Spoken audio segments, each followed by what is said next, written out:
always have a few of those kids that they just come in and are little hellions.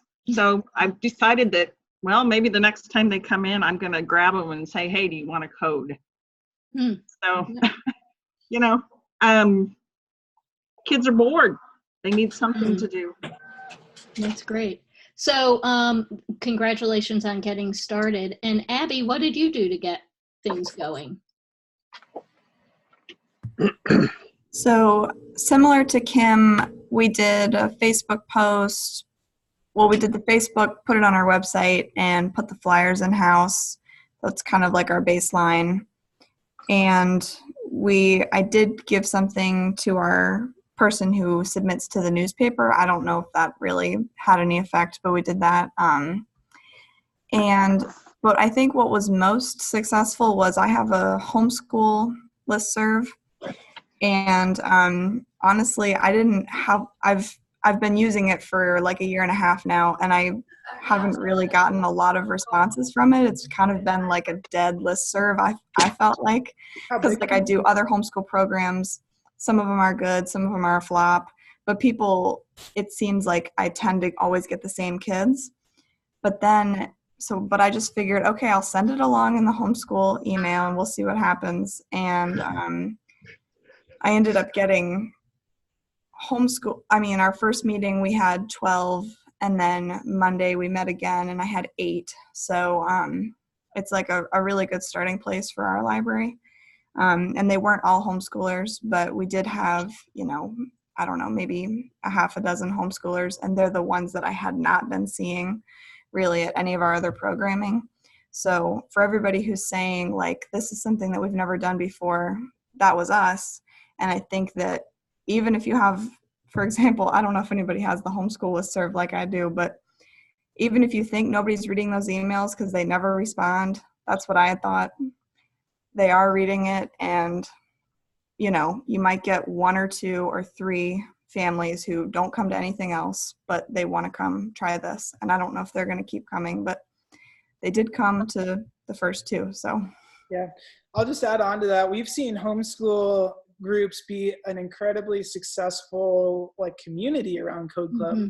These are people who it just fits with what they do, right? It like coding, they don't have an opportunity to learn it anywhere else. They don't have any resources, but if the library provides something like this, and they can, a lot of libraries will run a dedicated homeschool group that's like during school time. So only the homeschoolers come to that one, and then they do an additional group in the afternoon or evening. And I mean, I think it's just a great way to get as many kids into the library and exposed to that as possible. So way to go, Abby. That's such a cool story to hear about the homeschoolers and everything, really. But yeah, I love hearing that. Thanks for sharing.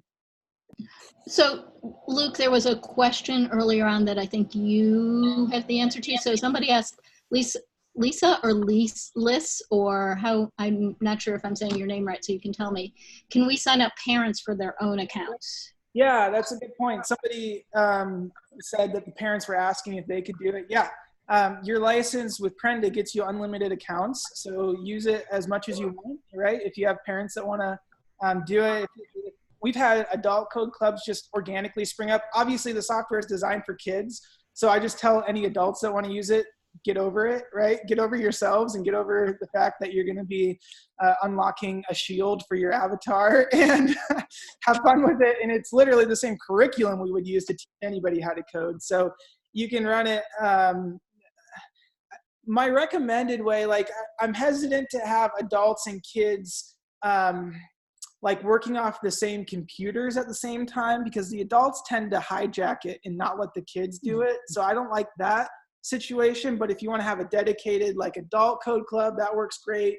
Or we've seen some real success with this reverse teaching thing where the kids are actually the ones kind of leading the code club and the adults are the ones that have to be the learner in that setting, as maybe just a one-off event or something like that. So that's a lot of fun too. But yeah, do it however you want. Take this license, take the software, take the product, and use it in whatever way is going to be a service to your community. Donna Jo, go for it. That's actually awesome to know that it's okay for adults to participate, because Monday night we had our monthly Board of Trustees meeting, and two of the trustees were like, "This sounds so cool. Why can't we participate?" And I'm like, you don't want to tell your boss, no, you can't do that. Yeah. But that's good to know. What did you tell him? Did you tell him yes and you're like, I'll figure it out later? I told him, I said, I will look into it. It's very diplomatic of you.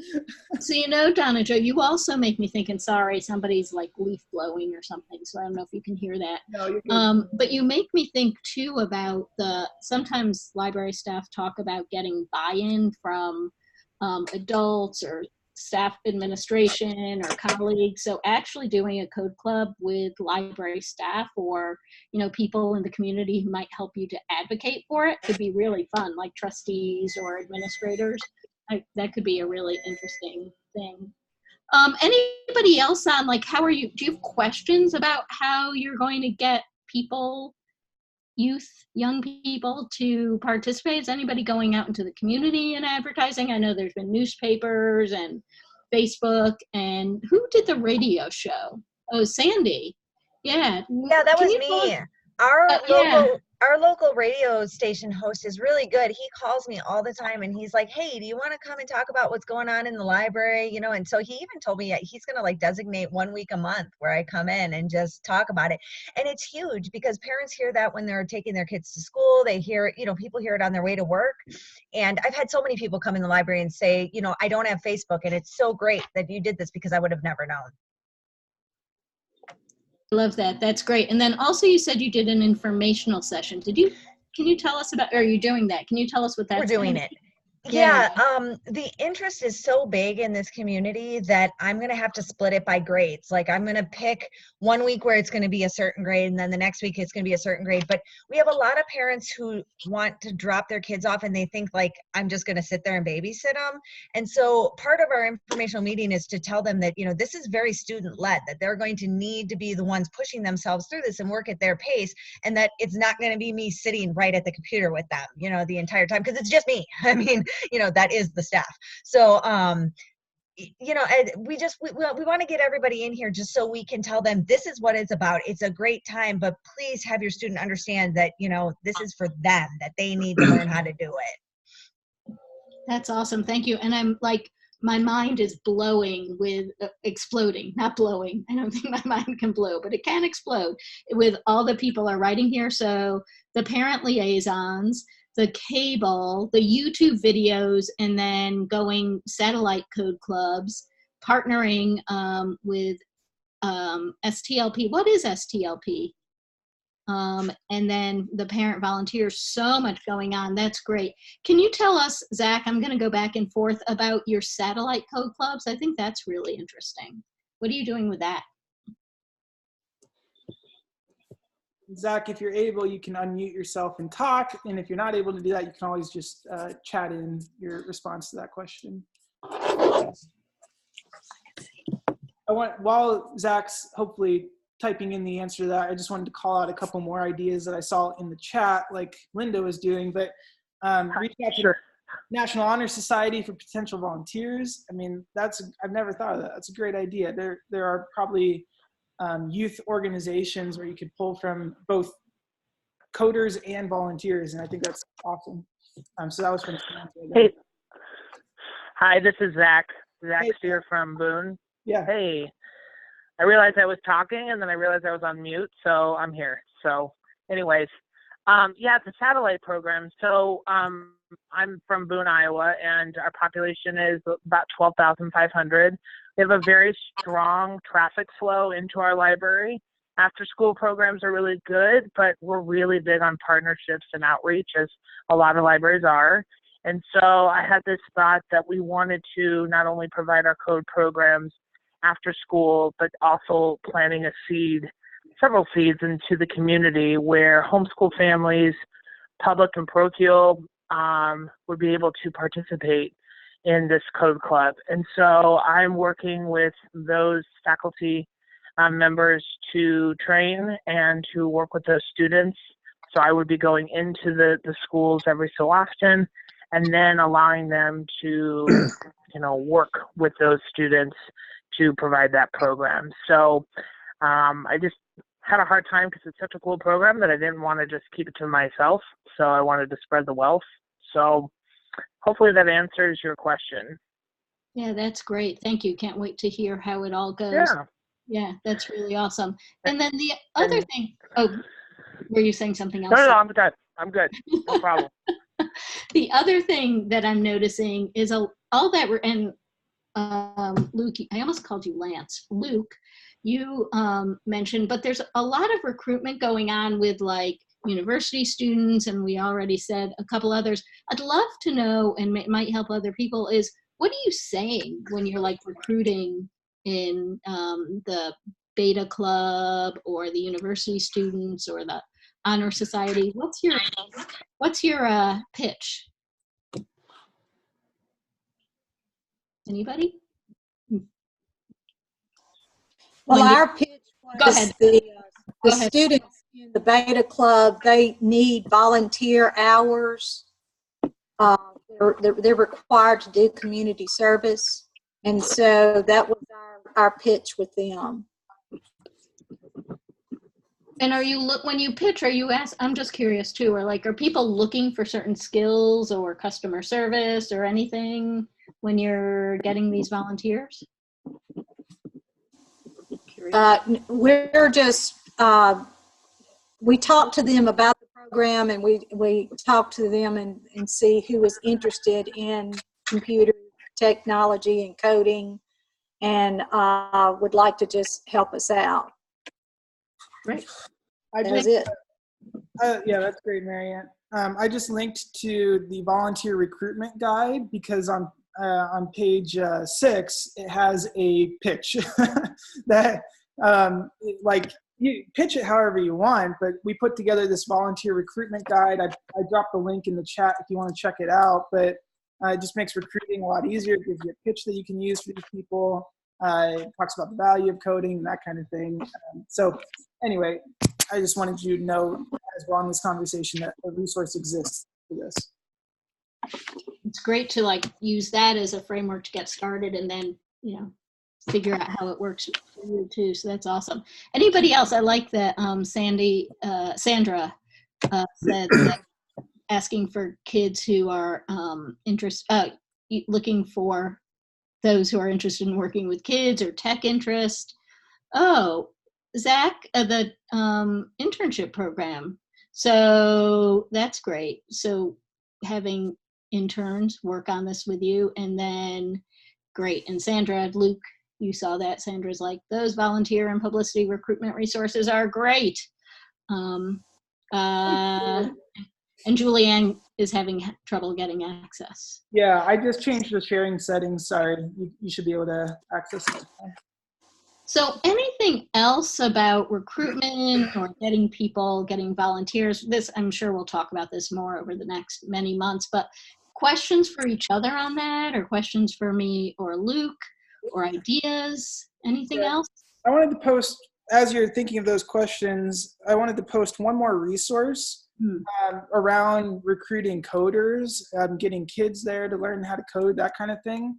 I'm going to send in a link right now to the it's brand new online training center for Prenda, and 4 courses on there: Code Club 101 through 104. Code Club 103 is all about recruitment. And so it will introduce you to all of our resources that we have around recruitment and hopefully give you some good ideas and stuff like that. So it's totally open, available. Just click in there. You don't have to create an account or anything, and you can work your way through these like training modules that talk about recruiting kids. So if you haven't seen that before, that is a resource that exists for you guys.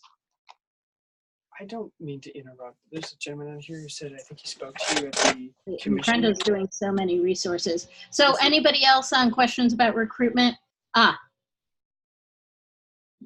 Depends on how you run your club, right? Luke, is depending on how you run your club and what's so the question is, are we supposed to be recruiting through the year? Just for those of you that are on recording. So the way that I recommend running Code Club is to never cap registration. And that's like my tender heart. I don't want to turn kids away. This is such an important skill that it's going to change lives. It just breaks my heart if I have to turn somebody away. So I encourage every library to run it as no capped registration.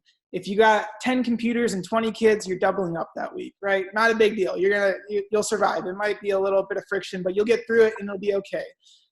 So with that in mind, I recommend just continually recruiting, talking to kids who are in the library, maybe get it on a regular email blast, like once a month, include in your normal newsletter, talk about Code Club, in your normal social media stuff, just keep it coming, because what you're gonna find are you'll have kind of a core group of kids, whatever number for your community will vary, but a core group who are there every week. They're like the diehard coders.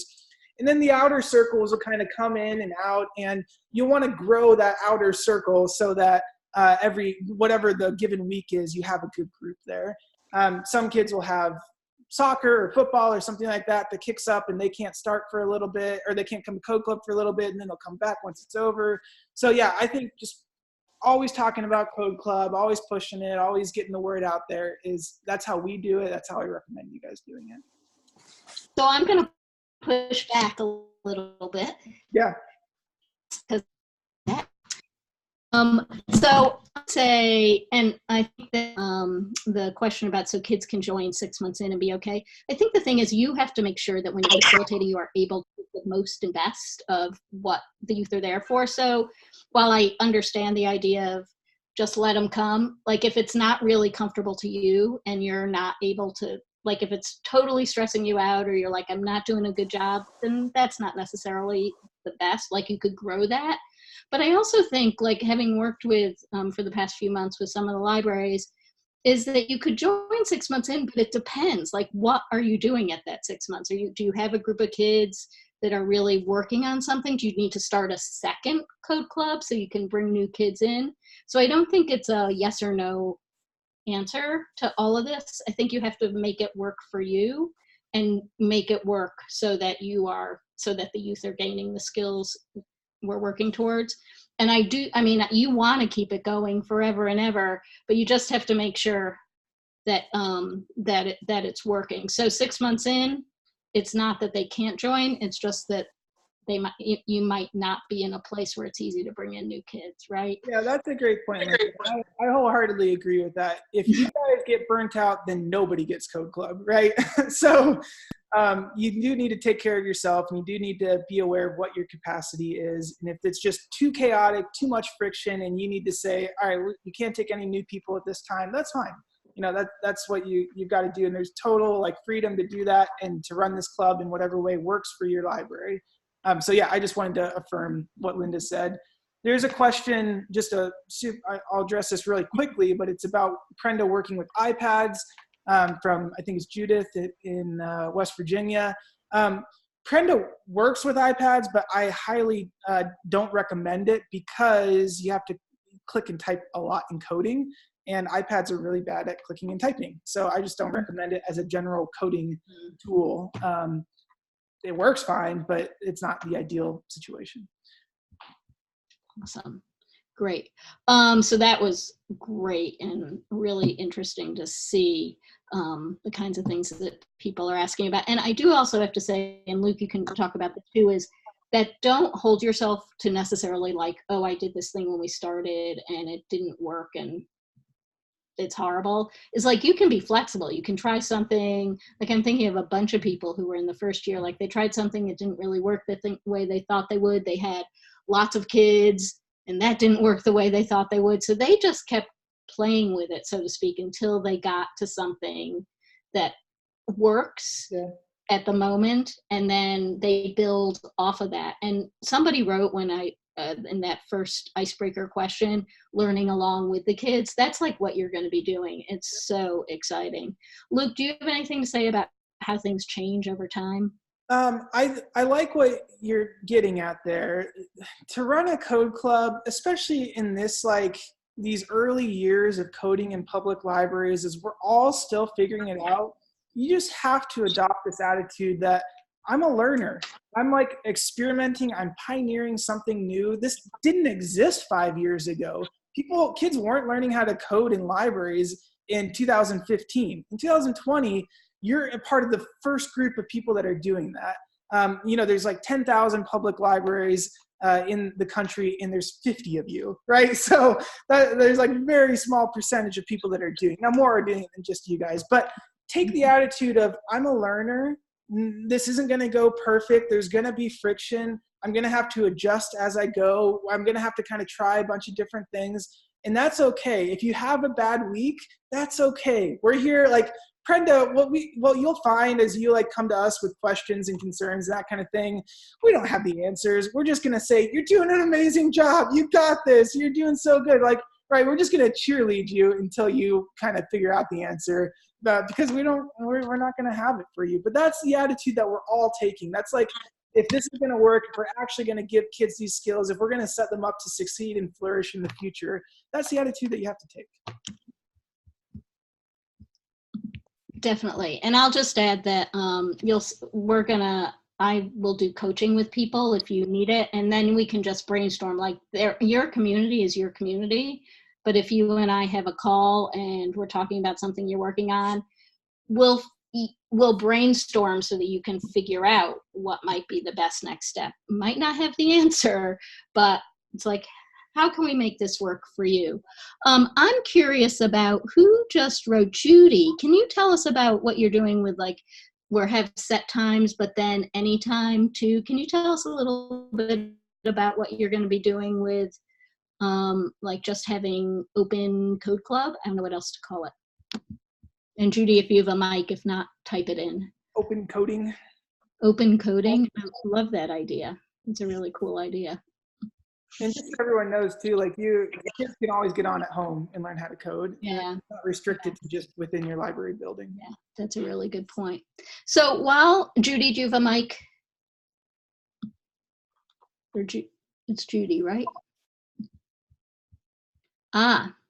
So I have, let's see if I still have that pasted. Yes. So I have a Calendly, and you can sign up for their half-hour sessions. If you need more, we can do that.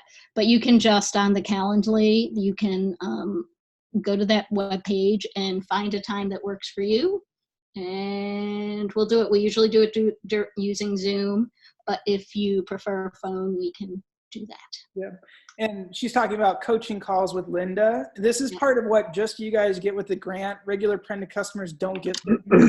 Probably one of the most valuable parts of the grant. So I want everybody to sign up for at least one coaching session with Linda throughout. Sorry if that overwhelms you, Linda, but I want everybody to have access to you because it's super valuable, and she's going to be a huge asset and resource to you guys. We'll pitch this again at the end, but because it came up right now, there's the link. Go ahead and do it right now or save it. Yeah, it's a big deal. Yeah, no, and the other thing, just so you know, is that when we talk, I usually check up on you afterwards and ask how things are going. So it doesn't also have to be just once. We can do it a few times as we figure things out, which leads to my next question, which is, what are you, I asked about what you're excited about, but I'm also wondering, like, what do you think might be a challenge? What are you concerned might be difficult? Like, what are the things that you would like to get some feedback on and help on with everybody in this room, and then Luke and me? So are there things like you're like, oh, I'm just not sure, or I don't know how to get that going? So we just recently, I'm Arobi from the Tivoli Free Library in New York. We just recently had our interest meeting, and some parents brought up that how Code Club's going to work during the summer. Apparently these families have like millions and millions of dollars to just go away for a whole summer. And so they're wondering if they need to be present throughout the summer. And I think that's going to be a big challenge, because during those 3 months, like, we don't see that many students come through the library. So I think that's going to be one of our biggest challenge. But also we have these students who are already getting into coding, and they're already like doing Python and doing Java, and it's great. But I'm so scared that they're going to make everybody else feel a little inadequate.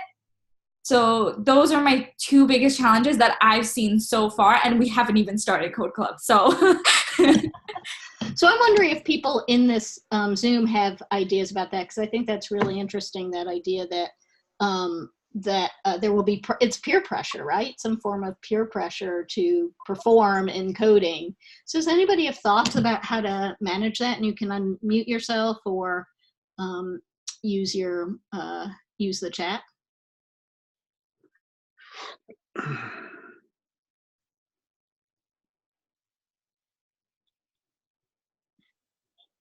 No, people might be. Oh, that's Sandra saying, is it possible to run a newbie club? Might not have the in-house code. Nope, that was something different. Let me address it quickly. Yeah, go ahead. I've been thinking about how I want to talk about that. Roby, thank you for bringing that up. That's a great point. The diversity in skill within your code club is actually one of the biggest assets to your code club.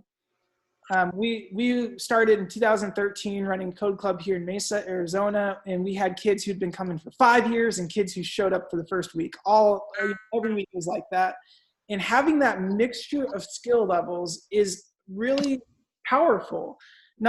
It's not intimidating. Like the culture that you get to set up is like a culture of encouragement, of like uplifting positivity, of saying like, you guys can do this.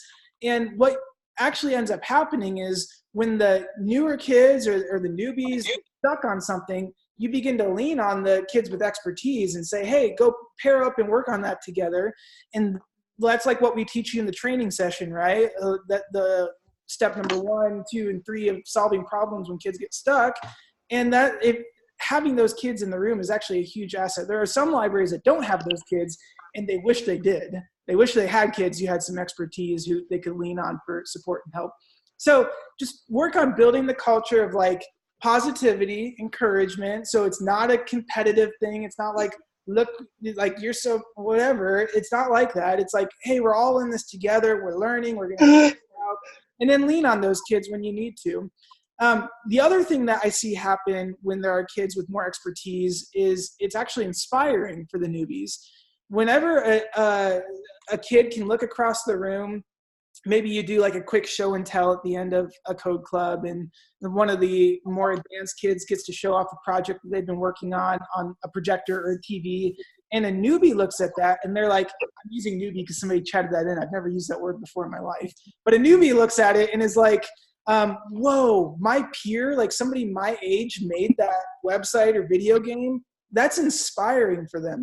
That's actually going to like spur them on to continue learning coding, and it's going to be a really positive thing for them. So I think those are my 2 thoughts on that specific scenario, Roby. But yeah. And I think, Luke, the culture, that word they used, is really awesome, right? Because that is it. It's like if you create a culture where those more advanced youth understand that they're playing this really important role. And so, I think the one thing is that you have to be careful, like Luke was saying about adults taking over. So you just have to make sure those older kids don't do it all. But I think you can create that kind of culture. And Tyler, can you tell us what you're doing with that badging thing so you get as a facilitator? Yeah, definitely. So as you go ahead and go through the program, as you master those different skills, we're planning on having 3 different badges, one for Ozabots, one's for Spheros, and one for the actual coding spectrum of things. And we have a little badge maker. So we make these little badges all the time. So after you go ahead and show that you have proficiency, you go ahead and level up with the badge, and then you can wear that around and show that off, and then you're one of the lead facilitators. It's a way to go ahead and collect things. It's a way for me to go ahead and get rid of all of those badges that I have back there that's taking up a ton of space, and it's just something to collect. It's tangible for an intangible skill. And I think everybody should go out and buy Luke a badge. Hi. So Tyler, is that like, oh, he's on the phone now. He's doing double duty. So is that like a button maker? Is that what he's meaning, everybody? It's like yeah? Yeah, I think he's got like just blank badges, and then he can stamp on whatever design he creates. Yeah, that is a really great idea. So, and then the other question I'm going to ask is what kinds of skills they're looking at to be the facilitator. Lise, that's a good question. We'll have to ask. And so facilitator in the way that Tyler meant too, like with the youth. Oh yeah, she's talking about in the way Tyler meant. So I think so. So that Lisa's talking about the sign-off code, ST Awesome, right? And there's people sometimes take it too much in a strict way, right? And that's partially my fault because I come off really strong about this. Like, don't let the kids see it, right?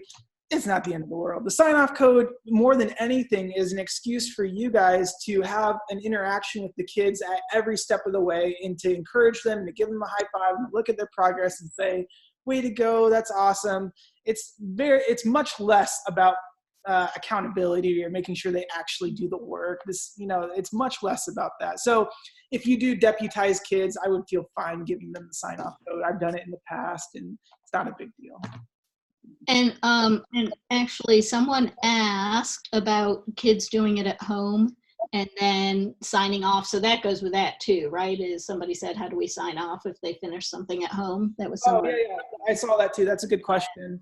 Just on a logistic level, if somebody does go home and work on stuff, how do they get to sign it off?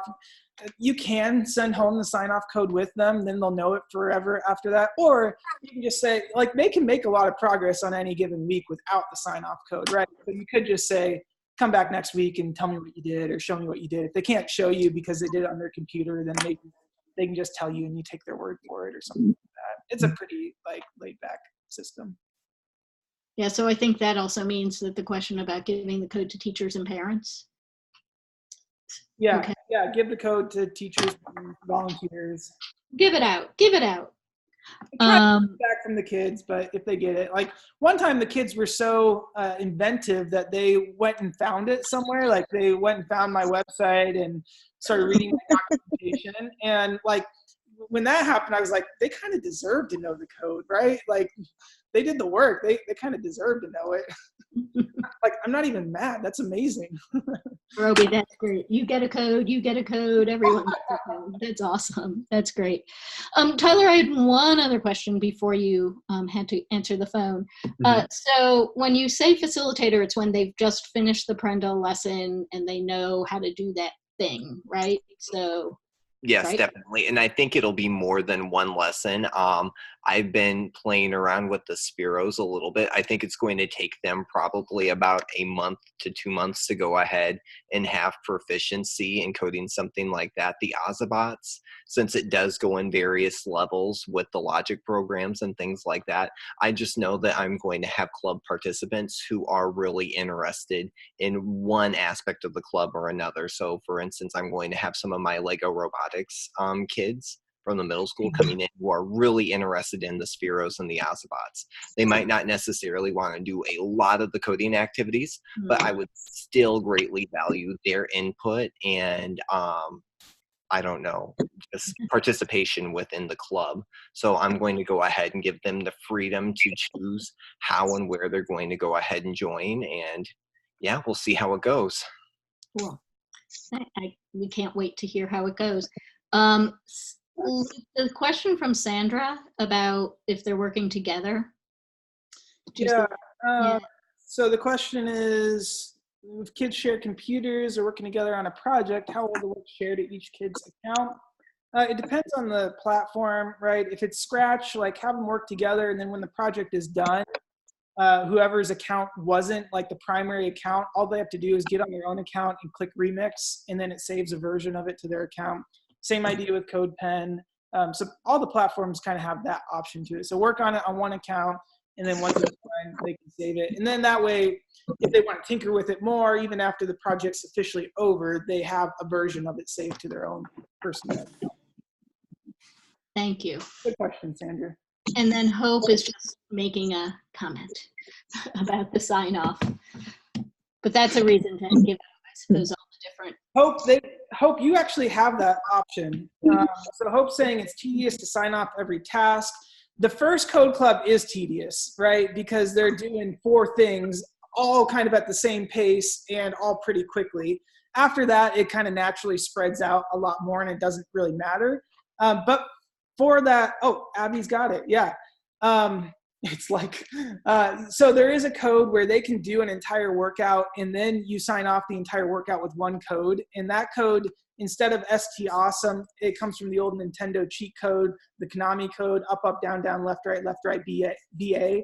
And it looks like this. So I'm going to type it in here, up, down, left, right, BA. So you type that in and it signs off an entire workout at once. So that is kind of a cheat in there. We usually don't go over it in the training session because it's not used all that often, but it's in our documentation and now you have it there. So Julianne knew that. I'm like really impressed. And I love how you went up, down, down, left, right, left, and I can't even do it. Can you guys hear me? Great. Yes, go ahead. Somebody. Yes, this is, well, I'm on Hope, with Hope again. But part of the reason for, the reason why we put that in there was around the ST Awesome code is some of them are just videos, or they're reading something, or they're playing with something within a website. To put in the ST code at every single step, every single layer is a little tedious for the kids. And that was some of their feedback to me yesterday when I had them. Was, they had to stop and wait until somebody could come around and actually put in that code. And yes, we can do the code, the up, down, left, right, BA. It is beneficial, but it would be nice to be able to have that flexibility to actually build that when we want them to break and finish that mission or that workout. So this way they can watch the video, they can do some practice and then sign off on that, opposed to watching the video, sign off, then practice, put in the password and so forth and so on. It's a little choppy. I think we're actually talking about the same thing here. Let me share my screen and just do a little demo for you. So if we're in the app here,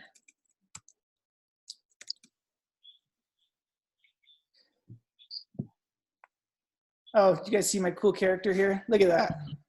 Got a mustache and everything. All right, so if I get into a workout, I can watch this video. I can then move on to this. I can then move on to this. And then I can then move on to this. And then I can raise my hand and say, hey, can you come sign off all of these at once? Does that answer your question? So then I get in here, like I already signed off that one, but I could have clicked on that one and done up, like you now as the facilitator come over and say, okay, they've done all 4 of these. So I'm just going to do the one code one time, up, down, left, right, BA. Ta-da, get a butterfly shirt.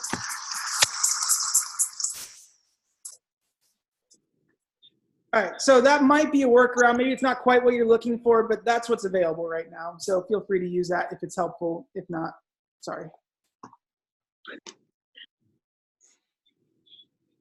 That was funny. If not, sorry. That's feature that we're working on, and yep.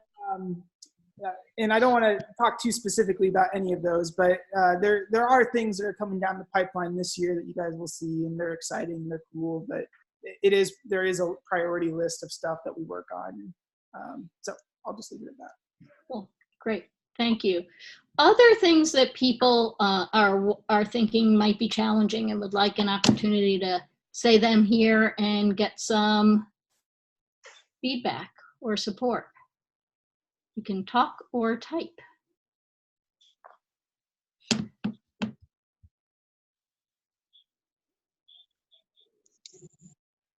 Just look, one more message. Oh, question about the summer. Can they take a 2-month break? I think yes, right, Luke? You can take a break. However, before you talk, I'm gonna say, but there might be a way to integrate this into your summer reading or learning program. Like, how does it connect? Is there a way to build some code clubbish stuff in? Because there's plenty of analog activities, unplugged activities too you could do, I think, that would connect. But Luke, what were you gonna say? Well, I'm weighing 2 things. normally to my normal customers, I say it's your license, do whatever you want with it, right? But for the grant, I'm kind of weighing the expectation of running it year round. Now that said, also the other thing it's in my mind is some communities, like Arobi is saying, everybody gets out of town. Here in Phoenix, everybody leaves in the summer. And if that's the case and there really are kids around, I mean, I guess it's up to you. run it in the best way for your community. I trust you guys. You want to make an impact. That's why you're here. If summer really isn't a good time to do that, your call. You know, I wonder too, Arobi, if there's like, not everybody's gone. Like this is going to sound terrible maybe, those are the library kids and families. But what about all those other youth that are there? They might be somewhere else. So it might be a great opportunity to connect with youth and families that you don't normally see. So maybe at a camp or I don't know where people are, but it might be a really great chance to connect to non-traditional library youth and right. The second part is that our town is only 1,000 people, and they go 15 minutes to go to school. So it's easier for parents to just leave their kid in the town across, because it's Tivoli is here. Then we have a college town, Bard, and then we have Red Hook where they go to school. So parents just find it easier to leave them in Red Hook instead of bringing them all the way back home. So that's why we've been suffering with it. And as much as we would love the new kids, like Tivoli doesn't have much to offer, unfortunately, besides like the library. So they don't see an incentive to actually come through even for summer reading. So we've seen a decrease of number in that. And every parent that came to our interest meeting asked about the summer. So yeah, so I'm gonna repeat myself, and I totally get that, but I still think there's probably youth there that just aren't like those youth. You don't see Tyler. It was said something about summer lunch programs, and I love robots and lunch. But and maybe connecting with one of those other communities and seeing how you can work. But I can't believe that every kid is not somewhere there, but I'm being very pushy. So yeah, Linda, come on. I know I'm so pushy about that. But I totally get it. I mean, in a rural community, I get that can be difficult. But if they aren't, maybe if the summer reading program is struggling too, it's a chance for you to go out somewhere else and see where. Yeah, maybe this is a realistic challenge for Arobi and people like her. Perhaps there's a way to incorporate coding into your summer plans, even if it's not a weekly code club. Maybe there's a one-off or a two-off kind of thing where you just do like code night once throughout the summer. Maybe that's our challenge to you, is try to incorporate it in some way in your summer reading program. Somebody's asking, can we take it outside of the library walls as a part of the grant? Absolutely. The library is welcome to run it outside of with partner organizations and stuff like that. Let me know what you're doing for those kinds of things. I just want to make sure you're not like taking it to another library that could be doing it themselves or something like that. Most of the time you're not. So yeah, just let me know, keep me in the loop for that kind of thing. But generally, I love those scenarios, and they're generally very successful as well. Yeah, and then someone else asked about keeping kids engaged the whole time, and I'd love to hear what people have to say about that. That was a struggle last year with the first cohort, and people came up with some interesting solutions. But does anyone have thoughts about keeping youth engaged during Code Club and how that all works? They get restless. I'm curious how long that meeting goes for. That's Elaine who asked that question. So one thing that I did that I found on Monday, my meeting was an hour, but the first 5 minutes are getting the computers, the last 5 minutes are putting them away. But what I did, and this is kind of a question and kind of an answer to Elaine's question, was I had 3 kids who said, I don't want to keep progressing through the little activities. I just want to do hour of code like the whole time. And I was like, okay, I guess that's fine. Like whatever you want to do whatever. But I was just going to ask, like, is that a sustainable solution, do you think? I mean, should I try to encourage the kids to push themselves, or should I just kind of like totally let them do whatever? I was thinking, Abby, as you were just talking about, like, as you got to build the relationship with them, right? And so as you do that, and as they think of you as the person they're doing this with, I think it becomes easier to have them engage in longer term kinds of things or pushing them in different ways.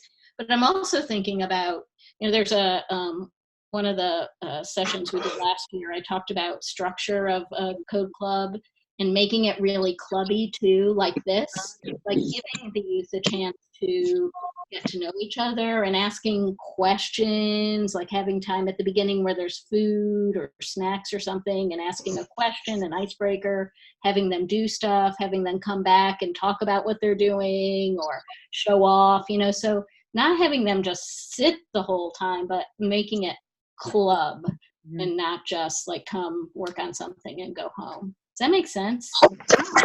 Yeah. Other people have thoughts about that?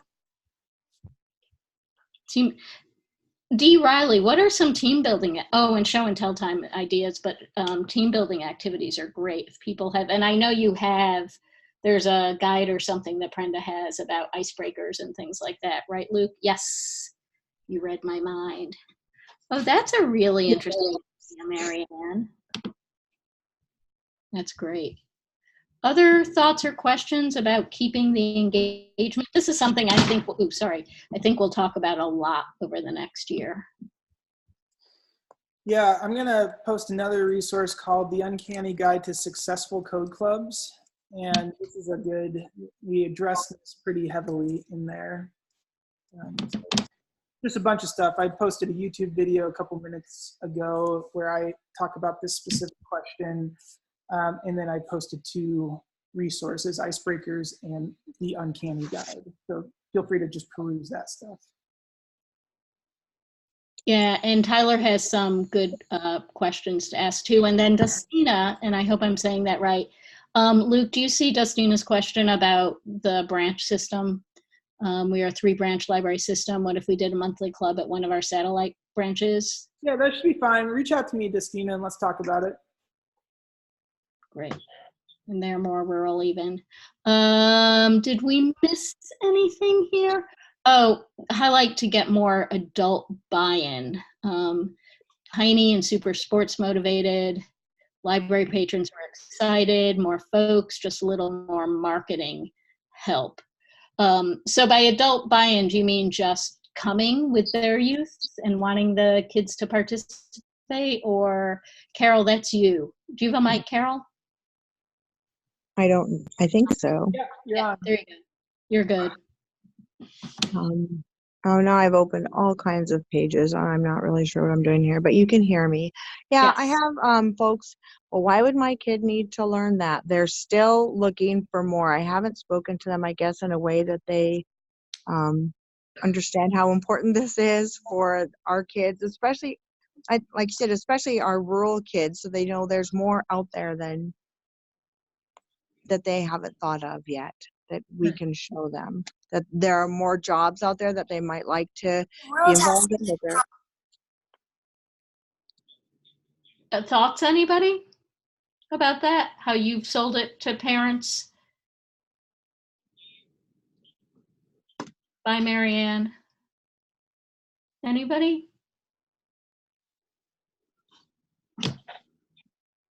I have my library patrons and my teen patrons and the student patrons who are really excited to get started on this. But and while I'm thankful and grateful for them, I think there are more people that I could reach if I had the adults who weren't saying, well, why would they need to learn that? They're just going to work on the farm. Well, but maybe they'll help you with your computerized tractor one day or something like that. I'm not sure. I love that, Carol. That's a great thought. I just posted the digital marketing plan, another resource, yet another resource. Sorry, I'm over-resourcing you guys, but Great. There's language you can pull from that's directed towards parents in there, and that might be helpful. But these situations are so specific. It's hard to have a blanket answer. It's like, you just got to talk to them and tell them it matters, even if it's not jobs. The two categories I think of it in are jobs and life skills. So even if it's not jobs, the kids are going to get life skills like problem solving and critical thinking and stuff like that. That's going to be important for them. Sandy, is that a hand? Yeah, I actually have something to interject here. My son, my 13-year-old son, has been coding for years because this is something that has always really interested him. And when he first became interested in it, like, I didn't know anything. I was like, what do you want to do? And it seemed really crazy to me. And one of the examples that I was using for parents is just that my son built his computer this summer, and it was something that he never would have thought to do on his own until he had started this, because he realized just how interested he was. And I think that, when you can approach a parent and say, yeah, it might not seem super important right now, but if you start to find your kids' interests early, you can build on that and you can find things that they can do, that might not be coding club, but it can help you find those interests. Because sometimes it's hard. When you live in a small town, your options are limited and, you get bored easy. But I think when you're more focused on and more about what your kids want, it gives you more options to find things for them then. Yeah, that's beautiful, Sandy. Thanks for sharing that. Yep. Yeah, and oops, sorry.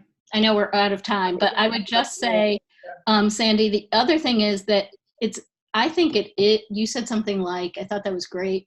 You said something about finding their interests, and even if it's not something for today, that's not how you said it, but it is for today, because what everybody is saying about the literacy and critical thinking and problem solving, those are all skills you need on the farm, at working at Amazon, wherever you are, you need those skills. And so I think it really is, it is something that youth need right now and in the future. And we don't know what future jobs are. So giving them these skills is going to be really important. Sorry. Luke, what were you going to say? I was going to wrap it up because it is time and we want to honor you guys' time and honor you. You guys are amazing. Thank you for doing what you do. If you have more questions, there's a question about summer reading missions that came in. Yes, we will be making missions that line up with the CSLP summer reading team. It'll be awesome. Don't worry. But we do these every month. We do these calls every month. You are all invited to a calendar event that will remind you next time. I'll still send out emails and stuff like that, but come back, be a part of these calls. If you need help in between these calls, don't hesitate to reach out, okay? You can reach out to Prenda anytime. Schedule a call with Linda. She just posted the link again. Schedule a coaching call with Linda at your convenience. Make sure you do that. Super valuable. Linda is amazing, and she's going to be very helpful to the success of your code club. And yes, I did record this, most of it, and I will get it up and posted shortly. But with that said, you guys are awesome. Have a great rest of your day, and let's go build something awesome. Bye, everybody. Ready. Thanks. Bye, y'all.